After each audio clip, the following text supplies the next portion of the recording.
네, 우리의 WK 레전드, 수원 레전드 첫 번째 부자의 K리그 원정단 선수 인터뷰 수원FC 위민의 수문장 원클럽부문 전한울 선수 모셨습니다.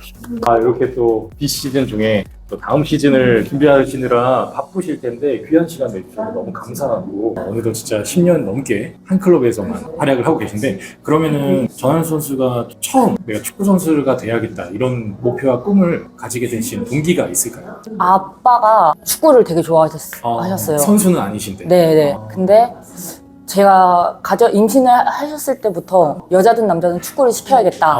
아빠는 그렇게 생각을 하셨고 진짜로 그래서 태어나서 걷기 시작할 때부터 운동장에 데리고 가서 아빠가 공 차는 거 막 저 맞추고 막 이렇게 했다 하더라고요. 골대에 세워놨었대요. 근데 그때도 저를 딸한테 슛을 쏴보라고 한 게 아니라 아버지가 딸을 세워놓고 슈팅을 차신 거예요. 이제 걸어 다니는 애니까 그래서 골대에 세워놓고 이렇게 했는데 이제 저도 초등학교 가고 할 때 피아노를 쳤거든요 원래. 근데 그거보다는 뛰어놀고 이게 더 좋더라고요. 그래서 이제 남자 축구부가 있었어요 학교에.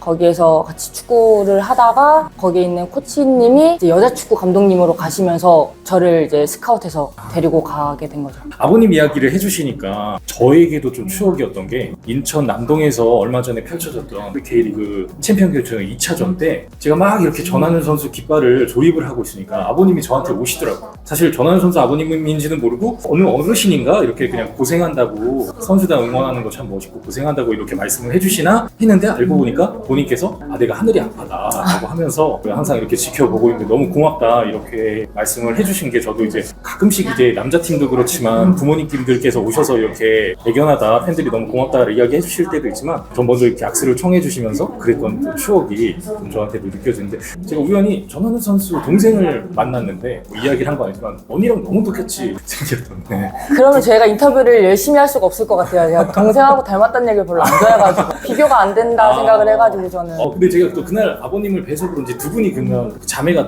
둘 다 엄마를 닮은 건가요? 좀 더? 저는 무조건 아빠 닮았고 동생이 이제 엄마를 조금 또 닮았어요. 약간 또 자매간에 닮은 듯해도 그런 분위기의 차이가 있거든요. 그러면 아빠의 영향으로 이렇게 선수의 꿈을 키우게 되셨는데 사실 전한 선수가 물론 키가 큰 편이긴 하지만 축구에 있어서 남녀를 떠나 특수한 포지션인 골키퍼를 지원하게 된 그런 특별한 계기가 또 있을까요?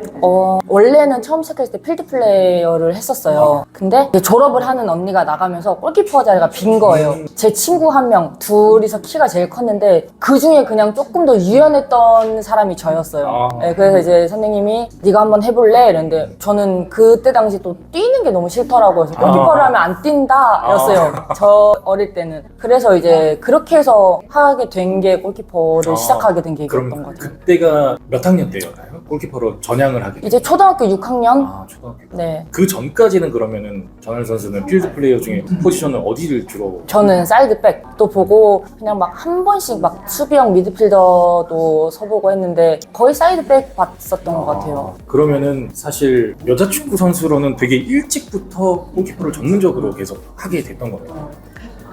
근데 중학교 때는 이제 선생님이 안 계셨거든요. 골키퍼 선생님이. 그래서 막 훈련할 때는 필드 선수들하고 같이 하고 막 시합 나갈 때만 이제 골키퍼를 서고 약간 이렇게 하다가 정식으로 배우게 된 거죠. 고등학교 1학년 때 화천정상고 가면서 이제 골키퍼 선생님을 만나고 그때부터 이제 정식으로 골키퍼를 했던 것 같아요. 다음 질문으로 지금 전한울 선수랑 같은 팀에서도 이렇게 오랫동안 활약하고 있는 선수들 중에 이제 대표적으로 문미라 선수, 전은하 선수, 최소미 선수랑은 비슷한 연령대에 제가 알기로는 2012년도에 U20 대표로 청소년 대표 월드컵에 출전을 했던 제가 거기서 이제 어떤 태극마크를 달고 뛰는 소녀소녀한 선수들을 중에 한 명 제 기억으로는 전 경기 풀타임으로 출장했던 골키퍼로 제가 기억을 하고 있거든요. 그 경기를 되게 물론 지금 한 10년이 훨씬 더 지났지만 근데 그 선수들과 함께 이렇게 뛰고 있는데 바로 또 공교롭게도 지금 팀 동료인 주소연 선수나 권우선 선수를 대표적으로 해서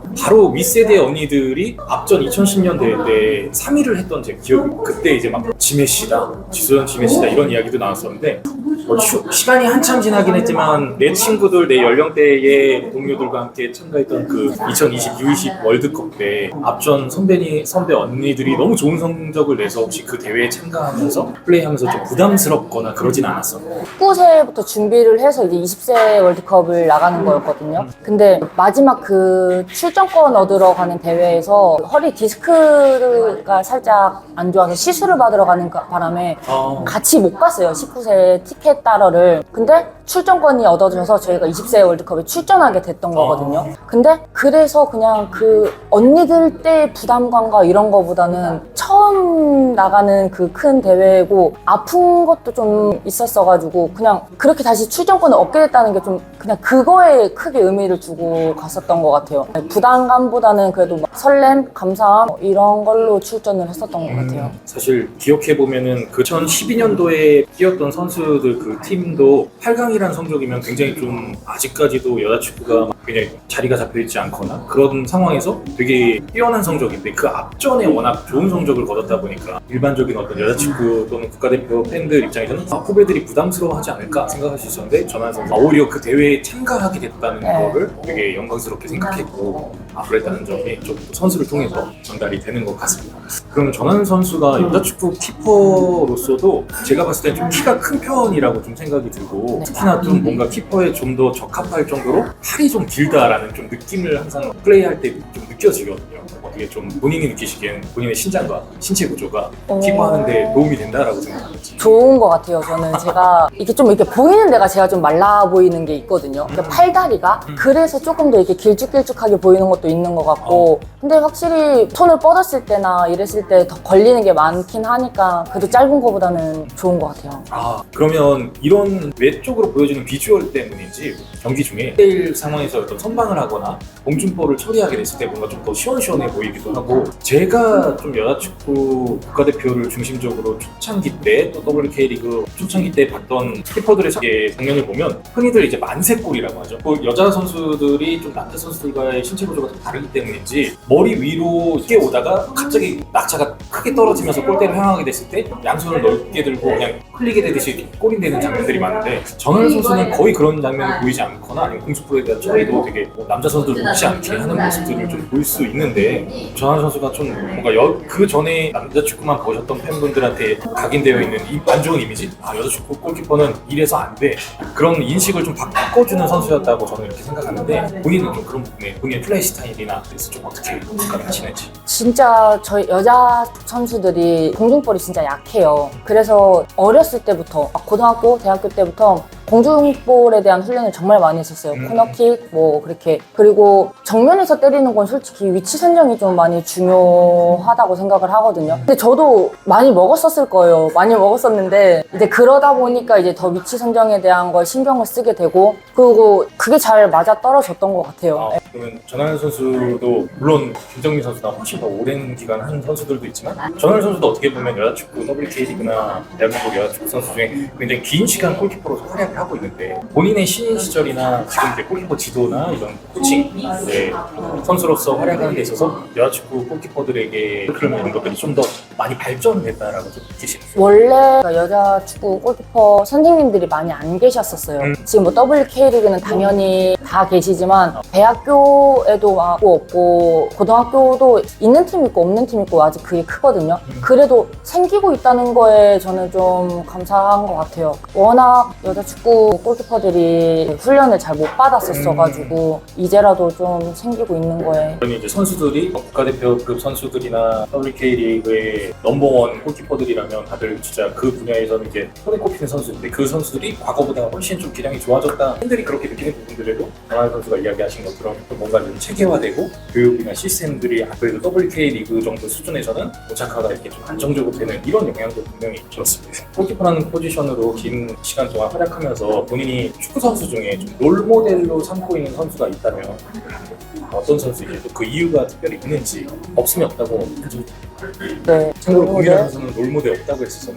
네, 저도 없는 것 같아요. 근데 어렸을 때는 그 정미 언니랑 민경 언니라고 대교에서 은퇴하신 언니가 있거든요. 그 언니들을 보고 확실히 저희가 자라가지고 저하고 정미 언니하고 신체 조건도 그렇고 이런 게 비슷해서 언니를 많이 보면서 자라긴 했어요. 같이 대표팀도 경기도 한 번씩 갔다 오고 같은 자리에서 게임을 뛰고 있다는 게 어떻게 보면은 전하늘 선수도 김정민 선수만큼 홈런할 수 있기를. 전하늘 선수 같은 경우에는 앞에 처음에 자기소개 때도 말씀해 주셨던 것처럼 수원FC 위민의 전신이었던 수원시설 공단 시절부터 해서 수원도시공사, 수원FC 위민으로서 팀의 역사가 흐르는 11년의 시간 동안 WK리그에서는 좀 보기 드물게 한 클럽에서 꾸준히 진짜 이제 원클럽 홈런을 사실 K리그에서도 보기 힘든데 저는 WK리그에서는 더 보기 힘들다고 생각하거든요. 앞서 말씀해 주셨던 2000년대 대철에 김정민 선수는 거의 한 팀에서 20년 가까이 네. 뛰셨더라고요. 국가대표로도 롱런하는 것도 정말 대단하다고 생각하지만 그 전월 선수를 봐도 되게 대단한데 김정민 선수는 어떻게 보면 그거의 한 2배 이상 정도의 긴 시간을 그렇게 한 클럽에서 뛰신 건데 이렇게 한 클럽에서 원클럽 홈런으로 오랜 기간 활약할 수 있었던 특별한 어떤 계기나 비결이 있을까요?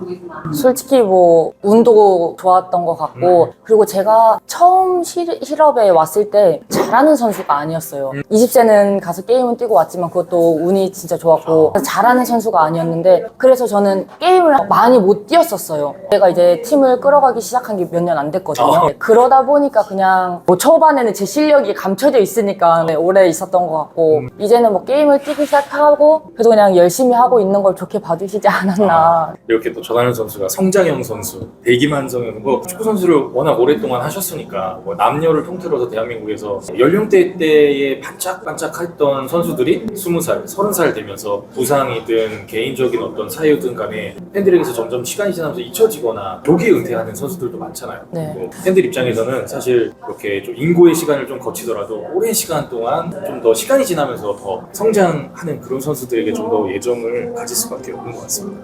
그게 되게 더 자랑스럽게 생각을 하고 있고. 그러면 이렇게 한 클럽에서 긴 시간 동안 활동을 하면서 느끼는 어떤 장점과 단점이 있을까요?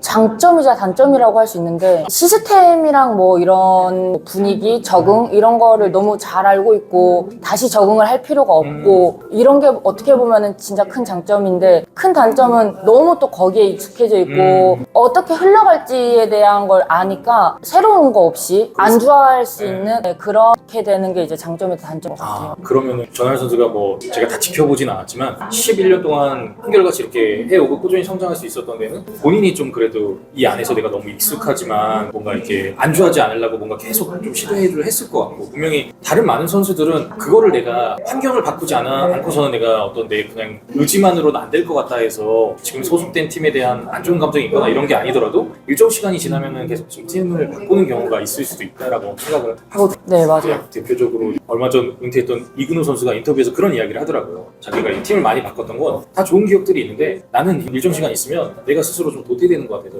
나 이렇게 생각을 해서 이야기했는데 전하늘 선수는 이렇게 오랫동안 한 팀에 있으면서 뭔가 이렇게 내가 정체되지 않기 위해서 본인은 좀 어떤 생각과 실천들을 해왔다라고 생각을 하시나요? 뭔가 정체된 것 같고 했을 때마다 팀의 이름이 바뀐다던가 저희는 또 마지막 도시공사에서 수원 FC로 바뀐다던가 이런 큰 변화가 있었으면서 이제 조금씩 그 시간을 조금 바꿔왔던 것 같기도 해요. 그러면 이렇게 한 팀에서 11년 넘게 활약하면서 정말 뭐 너무 익숙하지만 또 그 안에서 수많은 희노애락 여러 가지 감정들과 추억들을 다 겪으셨을 것 같은데 가장 기뻤던 순간과 가장 좀 힘들거나 슬펐던 순간 대표적으로 좀 꼽아준다면 어떤 그 11년의 시간 동안에 어떤 페이지들을 좀 이렇게 꼽아주실 수 있을까요? 저희가 2019년에 첫 챔프 간 것 같은데 제가 1년 동안 팀을 이끌어가면서 거기에서 또 챔프까지 갔다는 게 그때가 아마 제일 좋았던 기억이었던 것 같아요. 그럼 반대로 개인적으로나 팀적으로나 이때는 정말 지금 지나면은 이겨냈거나 괜찮다고 생각하는데 그 당시에 너무 힘들었다거나 좀 어려웠다거나 했던 시기나 기억들이 있을까요? 최근 게임?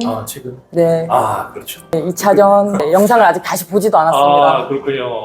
정말 저도 현장에서 있었지만 네. 그 이야기는 좀 잠시 네. 차차 나눠보도록 하겠습니다.